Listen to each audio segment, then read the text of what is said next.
안녕하세요. 전업여행 블로거 떠나도나입니다. 네이버에서는 제주알이라는 닉네임으로 활동하고 있고요. 네이버 여행 인플루언서 기준 상위 5% 안에 드는 나름 열심히 하고 있는 전업여행 블로거입니다.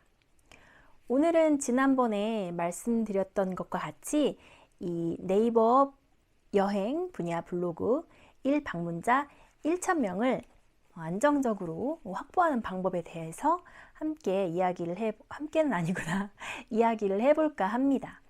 이 방문자 1,000이라는 숫자가 중요한 이유는 이 1,000명이 안정적으로 방문자가 들어오기 시작하면서부터 이 다양한 분야의 협찬을 받을 수 있기 때문인데요. 보통 여행 분야 협찬하면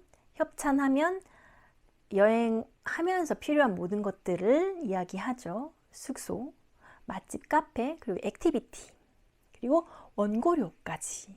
그래서 이 모든 것들을 받으려면 1,000명은 들어와 줘야 조금 수월하다.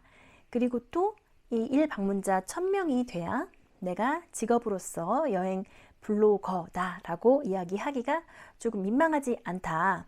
그렇기 때문에 이 1방문자 1,000명이 굉장히 중요하다고. 그럼 먼저 제 경험담부터 말씀을 해 드릴게요. 2020년부터 이 바디 프로필 준비를 하면서 바디 프로필 준비 관련해서 조금씩 포스팅을 하기 시작했어요. 하지만 뭐 1일 1포는 한 게 아니었고, 저는 또 다른 채널이 있기 때문에 그 채널을 좀 중점적으로 활동을 했었거든요. 하지만 그 채널은 네이버 포스트였는데, 네이버 포스트는 수익화를 하기가 상당히 어렵더라고요. 그래서 블로그를 해야겠다 생각을 해서 이 두 개를 같이 하기 시작했습니다.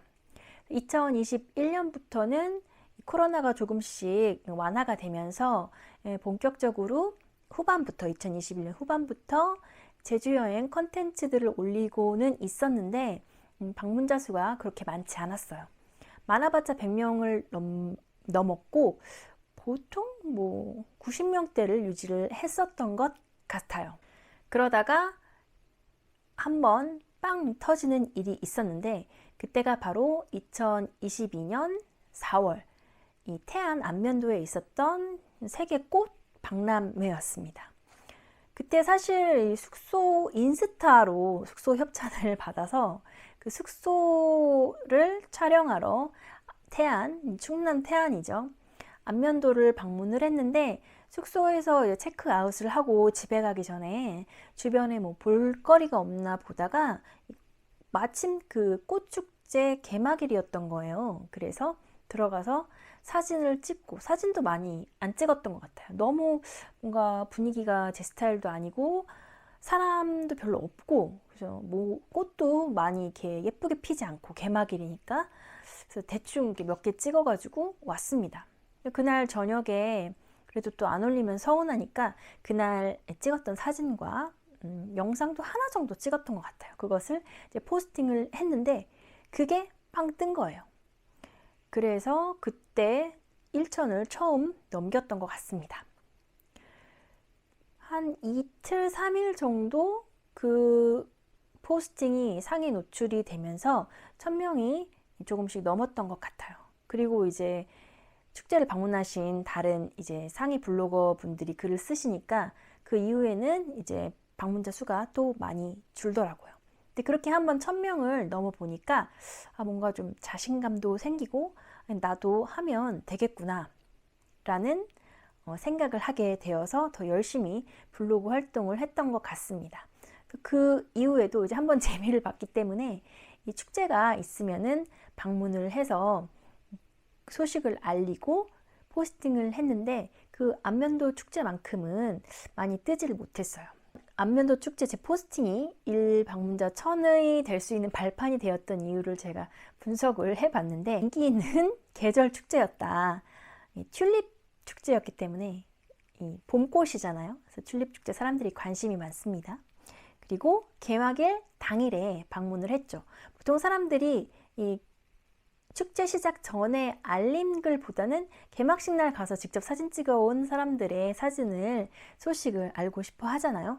그리고 또 중요한 거, 그때 제가 운이 좋았던 거죠. 왜냐하면 그 개막식 날, 개막일 당일에 유명한 블로거 분들이 어떤 사정이 있으셨는지 모르겠지만 방문을 안 하셨어요. 그래서 제가 유일한 그 개막일 글을 쓴 사람이, 물론 유일한은 아니겠지만, 돼서 최신글로 상위 노출이 되어서 그렇게 1,000명이 되기 시작했는데, 그렇게 운도 중요합니다.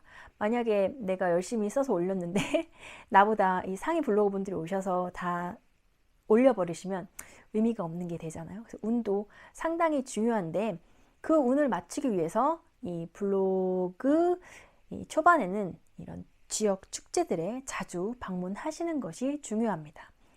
저도 1,000명이 됐다가 이제 또 그 후반에는 또 이제 계속 떨어져서 뭐 700, 800, 500, 600 이렇게 내려왔지만, 다시 또 1일 1포를 열심히 하다 보니까 이 7, 800 유지가 되었고요. 그리고 이제 1,000명 안착이 되었던 두 번째, 이 두 번째는 제주 여행 컨텐츠를 약 2달 정도 꾸준히 올렸습니다. 그때 어떤 컨텐츠들을 올렸느냐, 이 제주 꼭 가봐야 할 곳들, 네이버에서 이제 검색을 하시면 뭐 함덕해수욕장, 용머리 해안, 사계 해안, 뭐 협재 해변 이런 식으로 쭉 나오잖아요. 그래서 그거를 매일 하나 또는 2개씩 2달 동안 꾸준하게 업로드를 했습니다. 초반에는 반응이 뭐 미미하다가 나중에 보름 정도 지나니까 1,000명이 되기 시작하더니, 정말 2달이 지나니까 계속 일 방문자 수가 1,000명 유지가 꾸준히 되더라고요. 물론 그 2달 후에도 컨텐츠를 매일 1일 1포 열심히 했죠.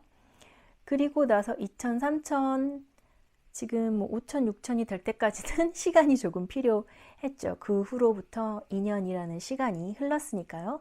하지만 이 1,000명이 되고 나서부터는 좀 용기도 붙고 어떻게 하는지 내 스스로 감이 조금 오실 겁니다. 그럼 제가 축제 자주 가시라고 말씀을 드렸는데요. 어떤 축제를 가야 하는지, 또 계절 꽃을 취재를 하러 갈 때는 어떻게 하는 것이 좋을지 또 말씀을 해드리도록 하겠습니다. 굉장히 시작하시는 분들한테는 시간을 절약해야 되기 때문에 중요하거든요.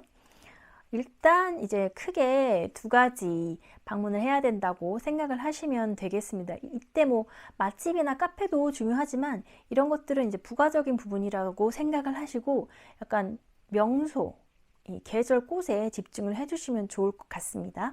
제가 이제 적어 놓은 게 있어서 조금 보면서 이야기를 할게요. 지역 축제와 계절 꽃, 유명 관광지라고 제가 일단 합쳐서 이야기를 하겠습니다. 그래서 크게 2가지를 내가 포스팅을 하겠다라고 생각하시면 되는데, 첫 번째는 이제 지역 축제 또는 계절 꽃, 시기마다 꽃, 그렇게 지역 유명 관광지.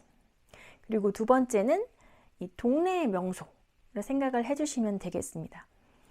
이 동네 명소가 중요한 이유는 사람이 뭐 몇십 명 단위에 되는 곳에 살고 계시지는 않잖아요. 저 같은 경우도 경기도의 한 지역에서 살고 있는데, 그렇게 큰 도시는 아니어도 그래도 제가 지역 소식을 쓰면 그래도 적어도 몇백 명 이상은 들어온단 말이에요. 몇백 명의 방문자도 굉장히 소중할 때는 이 지역 정보도 빠짐없이 올려주시는 게 굉장히 중요한데요. 예를 들어 볼게요. 자, 지금은 이제 시즌이 거의 지났지만 핑크뮬리를 시즌이 와서 블로그 포스팅을 해야겠다라고 생각을 하시면 보통 이제 전국적인 명소를 가야겠다고 생각을 하시잖아요. 제가 사는 지역에서 가장 유명한 핑크뮬리 명소는 안성팜랜드인데, 그런 안성팜랜드를 열심히 사진 찍고 주변 카페도 가서 올렸어요. 반응이 조금 미미하죠. 왜냐하면은 나보다 더 유명한 분들이 이미 올리셔서 그분들께 상위 노출이 돼서 내 거는 쫙 어딘가 뒤에 있을 거예요. 그렇게 되면은 거기까지 페이지를 넘겨서 볼 사람이 누가 있겠냐고요. 그래서 이때 중요한 것이 이 지역 핑크뮬리 명소입니다. 제가 살고 있는 지역에서 가장 유명한 곳은 안성팜랜드지만 가까이에 있는 곳은 오산 중미령 평화공원이라는 곳이 있어요. 거기에도 핑크뮬리가 있습니다. 물론 가서 보면 이거라고? 약간 이렇게 되묻게 되는 수준의 규모이기는 하지만 어쨌거나 핑크뮬리고, 이 제 주변에서 살고 계신 분들은 차 운전해서 10분 거리면 갈 수 있으니까 분명히 유용한 정보이고 아마 땡땡 지역 핑크뮬이라고 검색하시는 분들이 많을 거란 말이에요. 소소한 지역 정보가 필요하고 적어도 몇백 명은 되니까 내가 그 몇백 명 이상의 1방문자는 확보를 한 거죠. 그래서 너무 유명한 곳만 골라서 업로드를 하지 마시고 꼭 지역 작은 소소한 명소들도 발굴을 하셔서 포스팅을 하시면 100명, 200명의 방문자라도 확보를 할 수 있다. 그리고 그것이 쌓여서 나중에 1방문자 1000명이 되는 발판이 될 것이다 라고 기억을 해 주시면 되겠습니다. 이제 곧 단풍 시즌, 이제 이미 시작은 북쪽부터 강원도부터 됐지만 단풍 시즌이 시작이 됐잖아요. 단풍을 보러 내장산, 설악산, 발왕산 케이블카 이런 데도 가셔서 취재를 하시면 좋지만 내 지역, 내 동네의 단풍 명소를 취재를 하셔서 같이 포스팅을 하시면 방문자 유입에 도움이 된다라고 기억을 하시면 되겠습니다. 그래서 이것을 시기에만 또 하시면 안 되고요. 꾸준히 하시면 됩니다. 더 이상 내가 단풍 명소를 갈 시간이 없다. 그러면 저처럼 한 지역을 콕 집으셔서 이곳에 가볼 만한 곳 정보만 1포를 꾸준히 하시고 또 시즌이 오시면 거기 방문하셔서 거기 취재하셔서 그 포스팅을 올리시고 이런 작업을 꾸준히 3, 4개월만 해주시면 적어도 500명 이상의 1방문자 수는 꾸준히 확보를 하실 수 있습니다. 그리고 거기서 더 나아가 그것을 더 꾸준히 하신다면 1일 2포, 3포를 하신다면 1000명 1방문자를 꾸준하게 얻으시는 게 더욱더 도움이 되겠죠? 오늘은 이렇게 여행 분야 네이버 블로그 1방문자 1000명 만드는 방법에 대해서 말씀을 드려보았는데요.